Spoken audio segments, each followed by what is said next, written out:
आज हम आपको कोई सोल्यूशन नहीं देने वाले। आज हम आपको सिर्फ एक प्रॉब्लम बताएंगे, सोल्यूशंस आप हमें दीजिए। कुछ ऐसा ही हो गया है रियल एस्टेट इंडस्ट्री में जब M3M जैसे ब्रांड को एक धक्का लगा है। Hello and welcome to the next story, your real estate trend online. I am your host and guide Diksha Singh. आज हम आपको कुछ फैक्ट्स बताएंगे जिन्हें सुनने, जानने और समझने के बाद आप हमें बताइए नीचे कॉमेंट सेक्शन में कि क्या ये होना सही था या नहीं।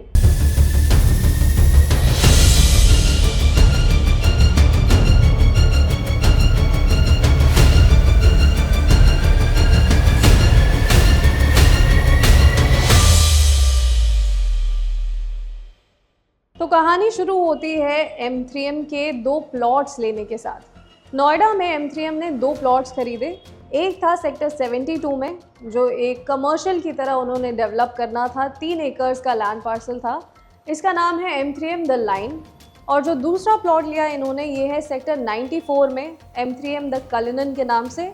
ये एक रेजिडेंशियल प्रोजेक्ट है जो कि 13 एकर्स के लैंड पार्सल में बनकर आता। आज की डेट में ये दोनों ही प्लॉट्स कैंसिल हो चुके हैं। यूपी गवर्नमेंट का ये ऑर्डर आया एक कंप्लेन आने के बाद। फरवरी के महीने में अथॉरिटी के पास एक कंप्लेन आई थी। कंप्लेन में ये लिखा हुआ था कि प्लॉट अलॉटमेंट प्रोसेस के अंदर जो भी टर्म्स एंड कंडीशंस होते हैं, किसी भी सब्सिडरी को लैंड अलॉटमेंट करने के लिए उनमें कुछ वायलेशन हुई है, उनमें कोई गड़बड़ी नोटिस की गई है। ई टेंडर प्रोसेस के अंदर कुछ गलतियां पाई गई हैं। अथॉरिटी के मुताबिक किसी भी सब्सिडरी को 3 कंडीशंस पर खरा उतरना होगा: net worth, solvency and turnover for allotment of plots. इस कंप्लेन के आने के बाद इस मुद्दे पर कार्रवाई हुई और एक senior CEO level authority representative ने अपनी जांच पड़ताल करने के बाद अप्रैल के महीने में अथॉरिटी को एक रिपोर्ट सबमिट की। इस रिपोर्ट को देखने के बाद अथॉरिटी ने अपना ऑर्डर इशू कर दिया कि ये दोनों ही प्लॉट्स कैंसिल कर दिए गए हैं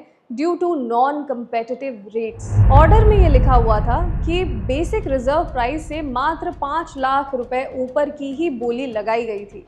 हालांकि किसी भी टेंडर को निकालने का अथॉरिटी का रीज़न यही होता है कि मैक्सिमम बिड्स वहाँ पर उनके पास आएँ, ताकि माहौल अच्छा बना रहे, एक हेल्दी कंपटीशन हो लोगों के बीच, बिडर्स के बीच, और एक बहुत ही अच्छा कंपेटिटिव प्राइस उस एरिया के लिए, उस ज़मीन के लिए उभर कर सामने आए। फिर भी अथॉरिटी की तरफ से 2 बार इसी टेंडर की डेट को एक्सटेंड करने के बाद भी जब एक ही ऑफ़र मार्केट में अवेलेबल था तो इसी को ही एक्सेप्ट कर लिया गया।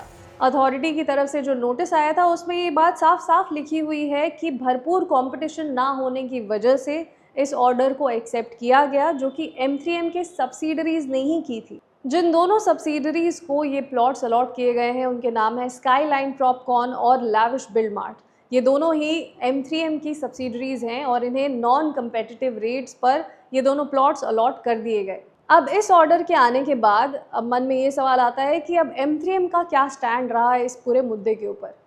M3M का एक्चुअली बस एक स्टेटमेंट आ चुका है कि उनको इसके बारे में कोई भी जानकारी नहीं दी गई थी, कोई प्रायर नोटिस उनके पास नहीं पहुंचा था लैंड कैंसिल होने के ऑर्डर से पहले। So they are pretty much in disbelief कि ऐसा कैसे हो सकता है। ये एक आर्बिट्ररी तरीके से इस पूरे प्रोसेस को हैंडल किया गया है। अब तक इनके पास इन दोनों ही प्लॉट्स के लिए, इन दोनों ही प्रोजेक्ट्स के लिए लगभग 1400 कस्टमर्स ऑलरेडी रजिस्टर्ड हैं, जिन्होंने अपने अप्रॉक्सीमेटली 1500 करोड़ लगा दिए हैं। अब इस पूरे प्रोसेस में एक सवाल मन में आता है कि क्या इस पूरे प्रोसेस को अंजाम देने से पहले नोएडा अथॉरिटी ने कोई नोटिस सच में इशू नहीं किया था M3M के लिए? उन्हें कोई भी एक टाइम पीरियड नहीं दिया गया 15 या 20 डेज़ का या एक मंथ का, जहां पर वो अपनी तरफ से कोई जस्टिफिकेशन अथॉरिटी के लिए पेश कर पाते? और क्या इसके अलावा भी जब तक ये ऑर्डर इशू नहीं हुआ था तब तक भी जो टाइम पीरियड चला आया और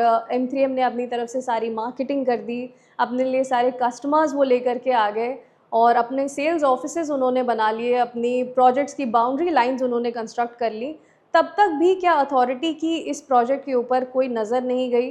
अब तक उन्होंने इसके ऊपर कोई भी स्टेप्स कैसे नहीं लिया? एंड सबसे बड़ी बात, इन दोनों ही प्रोजेक्ट्स के रेरा नंबर्स इशू हो चुके थे, तो क्या अब तक रेरा अथॉरिटी हरकत में नहीं आई थी? क्या ये अथॉरिटी अब तक सो रही थी? ऐसे सवाल मन में आते हैं कि इससे पहले आपने क्यों नहीं इन सब चीज़ों के बारे में सोचा। क्योंकि रेरा के बारे में आपको भी पता है, उनकी भी कुछ अपनी टर्म्स एंड कंडीशंस होती हैं जिसके बाद ही वो किसी प्रोजेक्ट को क्लियर करते हैं, किसी भी डेवलपर को क्लियरेंस देते हैं। फुली पेड अप लैंड से लेकर के उनकी फाइनेंशियल स्टैंडिंग से लेकर के मल्टीपल ऐसी चीज़ें होती हैं, डॉक्यूमेंटेशंस होती हैं जो एक डेवलपर को क्लियर करनी होती है किसी भी प्लॉट को ख़रीदने के लिए। तो क्या रेरा ने अपनी तरफ से इन सभी चेक्स एंड बैलेंसेस को ठीक से थरली नहीं किया था कि आज M3M को ये सेटबैक फेस करना पड़ रहा है? और अब जब डेवलपर ने अपनी तरफ से सब कुछ सेटलमेंट कर दी थी, everything was in place, then was this harsh decision by the authority a required step? क्या ये ज़रूरी था इस प्रोसेस को अंडरटेक करना, इस हार्श स्टेप को लेना एक ऐसे डेवलपर के अगेंस्ट जो नोएडा में पहली बार एंटर कर रहे थे? पैन इंडिया और इनफैक्ट गुड़गांव में इनकी अच्छी properties, luxury, ultra luxury properties in fact बनी हुई हैं, ऑलरेडी डिलीवर्ड हैं, लोग वहाँ पर रह रहे हैं।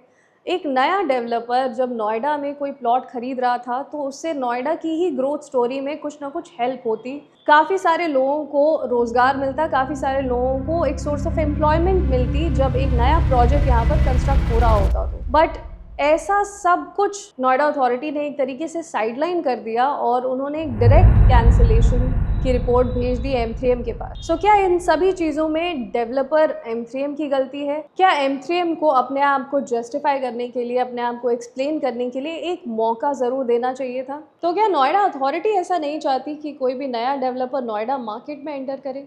अब देखिए, सिक्के का ये पहलू देख करके तो यही लगता है कि शायद यहाँ पर Noida authority might be at fault. हमारी थोड़ी सी और डिगिंग करने के बाद कुछ ऐसी बड़ी बड़ी प्रॉब्लम्स और डेवलपमेंट सामने आई हैं जिन्होंने हमारा नज़रिया ही बदल दिया है। पर अब आज की इस वीडियो में हम इसे यहीं तक छोड़ रहे हैं और हम इसका नेक्स्ट पार्ट आपसे डिस्कस करेंगे। इसके जो नए डेवलपमेंट्स हैं वो हम आपसे डिस्कस करेंगे अगली वीडियो में, जो आप देख सकते हैं फ्राइडे को शाम 7 बजे द नेक्स्ट स्टोरी के ऊपर ही। तब तक के लिए इन सभी इन्फॉर्मेशन और फैक्ट्स के साथ आपको क्या लगता है, आपकी क्या राय है इस पूरे मुद्दे पर, प्लीज़ आप हमें नीचे दिए गए कमेंट सेक्शन में ज़रूर बताइए। This is Diksha Singh with the next story, signing off. नमस्ते, take care, see you soon.